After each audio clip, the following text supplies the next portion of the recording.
J'espère que vous allez bien, j'espère que vous vous portez bien. À Algérie encore et toujours. À Algérie, c'est un sujet très important parce que c'est la compagnie nationale aérienne publique, c'est l'étendard du pays, c'est comme le drapeau de l'Algérie et c'est parce que c'est la seule compagnie que nous avons en Algérie. Elle exerce du monopole. C'est pour ça que nous en parlons. On parle d'Air Algérie parce qu'on n'a pas d'autres. Tassili, la petite compagnie Tassonatra, elle est quasiment inexistante. Elle est tellement mauvaise et catastrophique. Et ces parts de marché, elles ne sont même pas de 2-3%.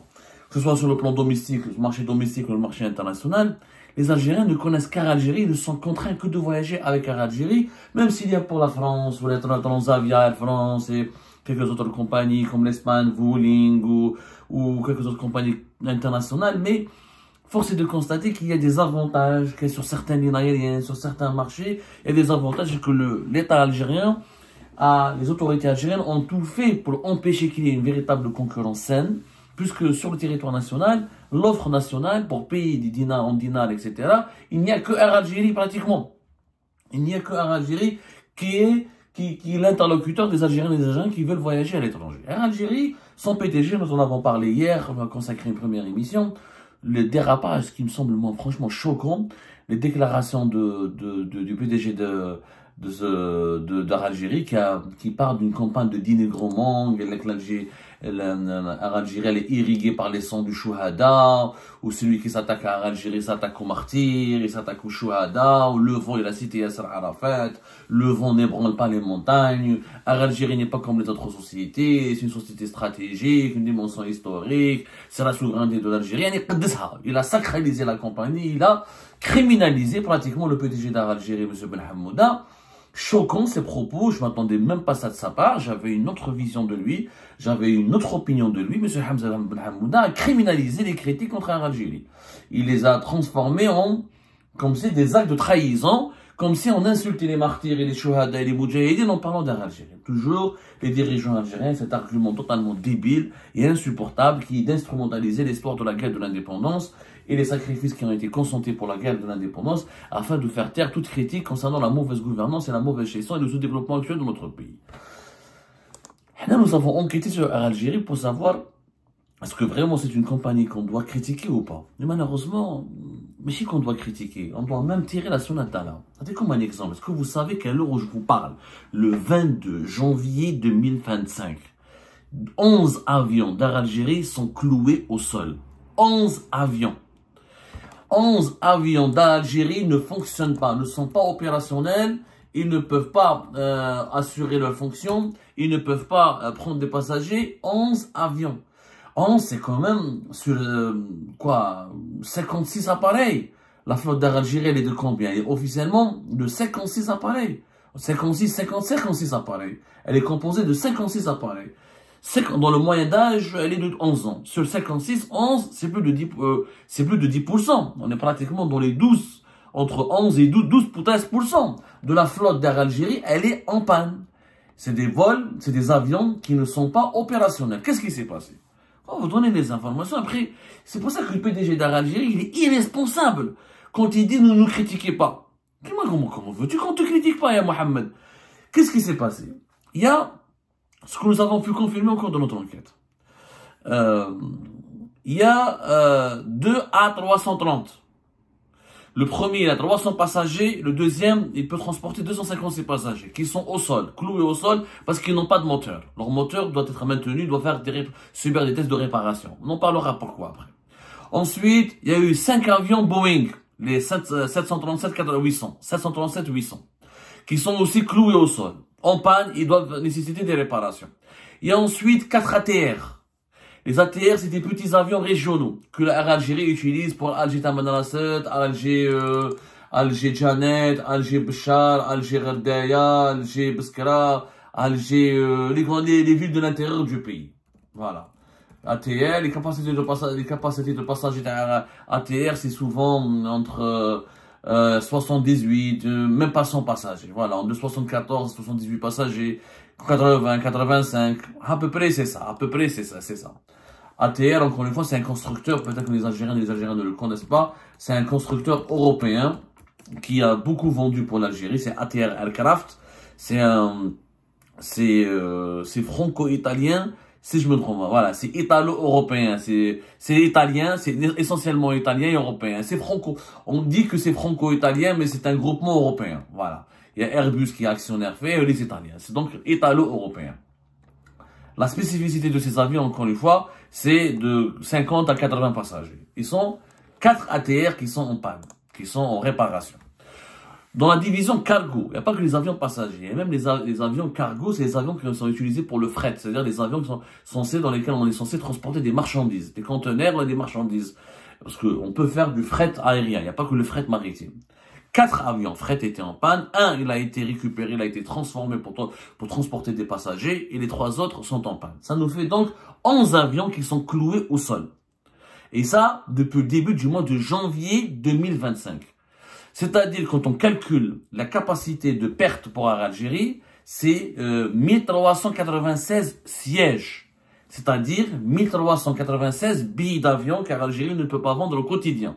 Donc chaque jour, depuis le début de ce mois de janvier, nous avons 1380 sièges qui sont perdus par Algérie. C'est pratiquement énorme. 11 avions, 10%, la grippe, il faut être fou de 10%, de 11 à 12% de la flotte d'Air Algérie. C'est énorme. C'est une catastrophe pour la compagnie parce qu'il y a une perte d'argent. Là. Deuxièmement, pour remplacer ces avions qui sont en panne, Air Algérie était obligé d'affréter. Et selon le ministère du Transport algérien, Air Algérie va recevoir 5 avions affrétés d'ici juin 2025. Pas maintenant. Alors que les avions sont en panne maintenant et qui ne seront pas réparés d'ici juin jusqu'à même l'été. On ne sait même pas s'ils pourront être réparés d'ici l'été. Et vous allez comprendre pourquoi. Alors, Air Algérie, déjà, elle va recevoir 2 avions au cours de ce mois, la fin mois de janvier et début février. Ensuite, il y aura 2 autres appareils apparemment qu'elle va recevoir, Algérie va recevoir d'ici juin 2025. Entre 4 et 5. Le 5e, je ne sais pas. Apparemment, elle a reçu déjà 3 avions. Donc, on ne sait pas ce que... En tout, elle va louer 8 avions. 3 ont déjà été reçus et 5 entre février jusqu'à juin. Ça ne va pas suffire parce que elle a 11 avions qui sont cloués au sol. Il faut savoir une chose. Quand un avion est cloué, donc non seulement il y a une perte économique pour la compagnie, il ne peut pas être commercialisé, on ne peut pas vendre des billets d'avion et on ne peut pas l'utiliser pour assurer des vols. L'autre catastrophe, c'est que pour remplacer ces avions qui sont cloués au sol, qui sont en panne, qui ne sont pas opérationnels, il faut affréter des avions. Il faut les louer, il faut les payer. Alors ça coûte cher de payer un avion, c'est pas une voiture. Il faut savoir que les compagnies aériennes, qu'est-ce qu'ils font? Ils louent des avions. On appelle ça affréter des avions selon un nombre d'heures bien précis et avec des équipages. Avec des équipages et des assurances. Et le fuel, c'est à la compte, c'est Air Algérie. Elle paye la location, mais elle paye le fuel. Donc, la charge du fuel. Un avion affrété, c'est minimum 2500 € par heure. Et les compagnies étrangères, il y a des spécialistes, il y a des groupes internationaux, il y a des sociétés qui possèdent un parc d'avions à travers le monde et qui proposent leurs avions en location. C'est pas des compagnies aériennes, c'est des sociétés. Il y a des compagnies aériennes qui peuvent louer leurs avions, mais c'est souvent des sociétés spécialisées dans l'affrètement. Ils ont un parc d'avions, ils mettent à la disposition des compagnies mondiales, des compagnies internationales aériennes, leurs avions, leur parc. Donc, c'est 2500 par heure, 2500 € par heure, et Air Algérie, quand elle affrète un avion, elle doit s'engager à l'utiliser de 120 à 150 heures. C'est-à-dire qu'elle doit payer 2500 € multiplié par 150. Si elle dépasse les 150 heures, elle peut négocier le prix, elle peut le ramener vers le bas, entre 2200 € par exemple. Mais si elle ne vole pas au-delà de 120 ou de 250, c'est pas la société qui lui a affrété cet avion, qui lui a loué, qui a mis à sa disposition cet avion, elle n'est pas responsable, elle doit payer selon le contrat. C'est-à-dire 2500 € multipliés par ou 120 heures ou 150 heures. C'est des contrats classiques. Ça, c'est des avions qui sont une capacité, pas des gros porteurs. C'est-à-dire entre 200 et 300 passagers. Les gros porteurs, c'est-à-dire au-delà de 300 passagers, il faut compter 4000 à 4500 € l'heure. Et le même contrat, il faut s'engager à les utiliser et donc à payer la société qui met à la disposition d'Air Algérie ces avions entre 120 heures à 150 heures. C'est beaucoup d'argent pour Algérie. C'est-à-dire que le fait, non seulement Air Algérie maintenant doit dépenser de l'argent pour réparer ses avions, ça va lui coûter de l'argent, et ensuite elle doit payer l'affrètement et dépenser, c'est des milliers d'euros. Ça peut être même des millions d'euros, c'est la période d'affrètement, elle dure plusieurs mois. Si on doit renouveler le contrat pour rajouter 150 heures, et à chaque fois on doit rajouter des heures, c'est énorme. Multiplie 2500 euros par 10, ça fait déjà 25 000 euros. Multiplié par 100, ça fait 250 000 euros, déjà. Alors, si on doit rajouter à chaque fois et renouveler les contrats, ça peut coûter plusieurs millions d'euros. C'est une perte considérable pour l'Algérie. Déjà, l'Algérie ne gagne pas d'argent. Déjà, elle est déficitaire. Elle n'a jamais été bénéficiaire. Déjà, on ne contrôle pas ses comptes sociaux. On n'a pas ses comptes financiers. On n'a pas ses bilans. On ne sait pas combien elle gagne, combien elle perd. Elle a énormément de charges parce qu'elle a pratiquement 10 000 employés. Zid, en plus, à cause de son mauvais management, regardez ce qu'elle est en train de subir. Elle perd 10% de sa flotte, clouée au sol, 1396 sièges, et elle est obligée de louer, de payer en devises, encore et encore sortir de l'argent de la poche des caisses de la compagnie, alors que la compagnie elle est censée trouver des solutions pour en gagner de l'argent. Et ça, Hamza Ben Hamouda ne nous le dit pas. Il dit, mais il y a des chouhada et les martyrs. ما قالولكش روح تقوم لا كومباني les chouhada et les martyrs et les moudjahidines ne t'ont pas dit va délapider, c'est de la dilapidation de l'argent public, c'est du sabotage public, c'est du sabotage parce que l'Algérie c'est l'argent de l'État. Quand l'Algérie elle est malgérienne, elle perd beaucoup d'argent, c'est des devises, les devises que nous allons dépenser pour affréter les avions, parce que les avions auxquels de la flotte d'Algérie sont en panne, elles viennent des caisses d'Algérie qui sont financées par l'argent public, par l'État. C'est sociétés publiques, ou c'est des crédits qui lui sont accordés par les établissements bancaires publics, ou c'est l'État qui donne des subventions directement à l'Algérie pour qu'elle ne puisse pas faire faillite. Donc c'est de l'argent public. Nous sommes dans un scandale financier. Pourquoi c'est un scandale? Parce qu'on aurait pu éviter ça. Pourquoi on a 11 avions qui sont en panne? Hamza Ben Hamouda ne le dit pas. On a eu 11 avions en panne parce que dans l'aérien, un avion, c'est pas une Maruti. C'est pas un Erbil, c'est pas un G5, c'est pas un fourgon. Un avion, il doit passer par plusieurs phases de maintenance. Il y a 4 phases de maintenance qui doivent être programmées selon un agenda. Il y a ce qu'on appelle je vais pas sortir les langages parce que j'ai parlé avec des experts de l'aérien, etc. Ça s'appelle la programmation de la maintenance, la programmation des travaux. On va pas utiliser le jargon des experts de l'aérien, mais juste pour vous simplifier la chose, un avion doit passer par 4 phases de maintenance au cours d'une période bien précise. 1 année, 2 ans, selon l'âge de l'avion, selon son utilisation, le nombre d'heures qu'il a volé, le nombre de distances qu'il a parcouru. Tout est très technique. L'aérien, c'est très technique. Il faut être rigoureux.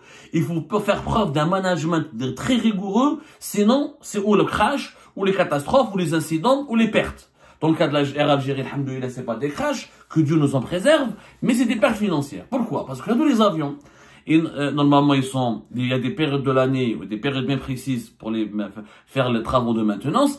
Air Algérie n'a pas respecté ce calendrier, n'a pas respecté ce programme des travaux, parce qu'elle a utilisé ses avions pour gagner le maximum d'argent à un certain nombre notamment durant la saison estivale. On n'a pas voulu que ces avions passent en maintenance, parce que Air Algérie, elle en avait besoin pour faire croire à la présidence, le PDG d'Air Algérie, qui m'a PDG d'Assonatrac, qui m'a gagné PDG des entreprises étatiques. Il prend des risques inconscients, pour faire croire à la présidence algérienne que la compagnie gagne de l'argent, que les avions sont remplis, etc. Donc, il fait pas de maintenance, il fait pas de il contrôle pas les avions, il les utilise abusivement. Comme ça, c'est la catastrophe. Il dit, on panne, il y a des soucis, on peut plus les utiliser. Maintenant, on ne peut plus les utiliser, il faut les remettre. Mais quand les maintenances, les programmes de maintenance n'est pas respecté, il y a des pannes plus graves, il y a des défaillances techniques plus graves, il y a de la casse, il y a des dégâts plus graves. Les moteurs, par exemple, maintenant, il y a 2 avions, il faut leur changer de moteur. C'est les moteurs pour réparer le moteur d'un avion, c'est extrêmement cher. On aurait pu éviter cette situation si les Air Algérie avaient respecté le calendrier, le programme de la maintenance de ces appareils. Ça n'a pas été fait par M. Hamza Ben Hamouda et ses collaborateurs, ses cadres de la direction générale qui ont décidé pour tromper Tebboune et pour le manipuler, pour lui faire croire qu'Air Algérie cartonne et qu'elle est carbure à plein et qu'elle est en train de faire de la croissance. On ne fait pas la maintenance des avions. La croissance d'une compagnie aérienne, c'est d'abord la sécurité de ses appareils, c'est d'abord d'avoir une flotte qui est opérationnelle. Eh ben, c'est pas le cas aujourd'hui. C'est pas le cas aujourd'hui. Et en plus, nous avons découvert au cours de notre enquête qu'Air Algérie, il y a un manque de travailleurs, d'ingénieurs spécialisés dans la maintenance et la réparation des avions. Pourquoi? Parce qu'en Algérie, elle préfère recruter les stewards et les hôtesses et les cousines et les maîtresses et les parents et les agences à l'étranger, les aéroports, les chefs d'agence, les chefs d'escale. Ils recrutent beaucoup du personnel au sol et c'est des recrutements de complaisance et de favoritisme. Donc, ils négligent souvent le recrutement des ingénieurs spécialisés en mécanique, dans la mécanique de réparation des avions. Il y a une pénurie. L'atelier, d'après ce que nous avons pu confirmer en tant que les ateliers d'Air Algérie de réparation et de maintenance des avions sont bien équipés, mais malheureusement, il y a un personnel humain qui manque, il y a de la ressource humaine qui est des personnes qualifiées manquent de plus en plus, et quand on ne peut pas programmer les ateliers, ils ne peuvent pas accueillir 6-7 avions d'un coup. Normalement, il y a 2-3 avions, on leur fait la maintenance. Ensuite, on sort ces 3-4 avions des ateliers. Ensuite, on ramène 2-3. Maintenant, on a 11 avions en panne. Donc, on ne pourra jamais. C'est pas possible de assurer la maintenance. Un avion, c'est des gros engins, c'est des contrôles, c'est des opérations minutieuses. Quelquefois, il faut des composants et des pièces qu'il faut ramener depuis l'étranger. Quelquefois, il faut impliquer un organisme de certification étrangère parce que les compagnies aériennes doivent satisfaire certaines certifications, certaines exigences internationales pour pouvoir voler dans les aéroports européens, dans les aéroports de l'Amérique du Nord, dans les aéroports de certains pays asiatiques développés, comme la Chine. Mais comme la compagnie elle est gérée de façon anarchique et bordélique, pardonnez-moi le terme, c'est de la vérité, bazar ou l'être, elle est bazar, parce que nous avons des managers qui font de la politique. Qui est Hamza Ben Hamouda, ils donnent des leçons de morale, ils veulent faire de la compagnie aérienne un parti politique. Air Algérie, elle est gérée comme le FLN, utiliser des slogans trompeurs, manipuler le président, faire croire que le bilan est positif, faire croire qu'il y a une croissance, faire croire que la compagnie se porte bien, tromper les Algériens et les Algériens. C'est faux, complètement faux. Complètement faux, la preuve elle est là. Plus de 10% de la flotte elle est paralysée et on va affréter des avions qui vont nous coûter extrêmement cher. Et vous avez bien remarqué, Air Algérie ne va affréter que 5 avions. Parce qu'elle ne peut pas affréter plus, ça coûte très cher. Tu peux pas affréter les avions et réparer en même temps tes avions. Tu es perdant. En plus, Air Algérie, elle essaie de faire des promotions pour faire croire à la diaspora algérienne, aux Algériens qui peuvent voyager gratis à l'étranger, ou là qui peuvent venir depuis l'étranger gratuitement en Algérie. C'est de la perte sèche. Cette compagnie, elle est tellement mal gérée, elle est tellement politisée qu'elle nous coûte extrêmement cher à l'État algérien. Il aurait fallu quoi? Il aurait fallu qu'il y ait des vrais managers. Pas des gens qui m'appellent Hamouda Hada ou les Qablou, c'est des politicards, des politiciens. La compagnie, elle doit être gérée par des experts, des managers. Le management n'est pas de la politique. La gestion économique n'est pas de la gouvernance politique. Une entreprise n'est pas un parti politique. Une entreprise, elle a des protocoles, elle a des exigences de performance, de rentabilité, de rigueur et de discipline. Tant qu'on n'arrive pas à le comprendre, cette vérité-là, Air Algérie ne va jamais évoluer. William, PDG d'Air Algérie, chef, il a fait des conneries, il a donné des promesses à tout bon, je mets tout. Chef, il a fait beaucoup de conneries, il essaie de réparer, et maintenant, comme il a peur, comme il est sur un siège éjectable, les personnes qui le critiquent, donnent des traîtres. Ah oui, donc il met le NTV ou la PS, ou je mets la présidence, ou là je mets l'armée. Quand tu les critiques, tu es un traître. Non, monsieur le PDG, on n'est pas des traîtres. Le traître, c'est celui qui fait perdre de l'argent à son pays. C'est celui qui gère mal la compagnie nationale qui est le drapeau de son pays. C'est celui qui provoque un préjudice à la compagnie nationale de son pays. C'est celui qui fait régresser les entreprises stratégiques de son pays. Ce n'est pas nous qui formulons des critiques justes, justifiées, chiffrées et documentées.